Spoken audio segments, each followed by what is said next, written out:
Petit croissant feuilleté, vous allez voir, c'est l'idéal pour un apéro dînatoire. Et puis en plus, avec Laurence, c'est toujours simple.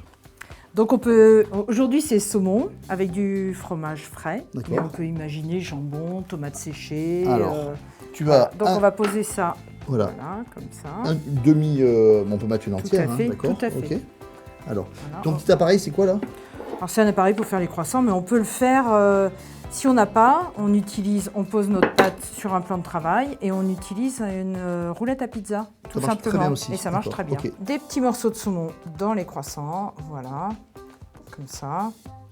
On va garnir.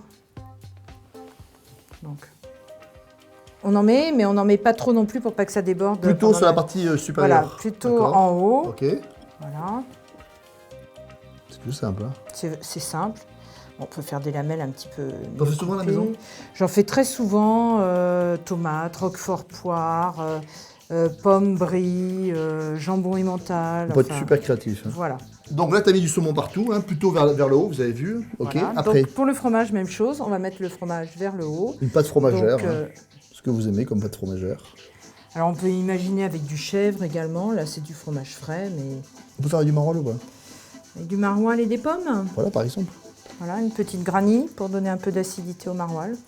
Alors attention de ne pas en mettre trop, ça coule. On peut les terminer comme ça, mais pour le goût, on peut mettre un petit peu d'aneth. Voilà.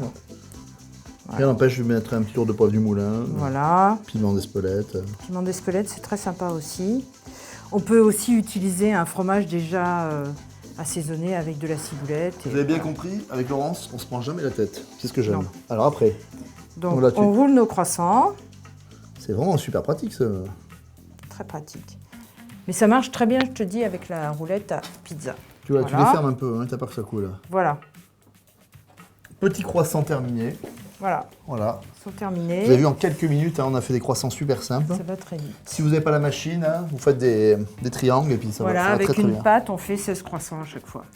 Voilà, les croissants sont terminés et maintenant il ne reste plus qu'à faire la dorure. Alors vas-y, toc, c'est quoi, un petit œuf avec un petit peu d'eau? Un œuf allongé avec un petit peu d'eau. Ok, Voilà. tout simple. Alors très légèrement, Voilà, faut pas que ça coule trop. Hein. faut pas que ça coule. On essuie le... Voilà. Voilà, juste Si on pour parlait colorer. cuisson maintenant. Alors la cuisson, c'est simple, un four préchauffé à 180 et 15 minutes. Vous avez vu, c'est à la fois croustillant et moelleux à l'intérieur. C'est vraiment top. Merci beaucoup Laurence. N'hésitez pas à les refaire chez vous, succès garanti.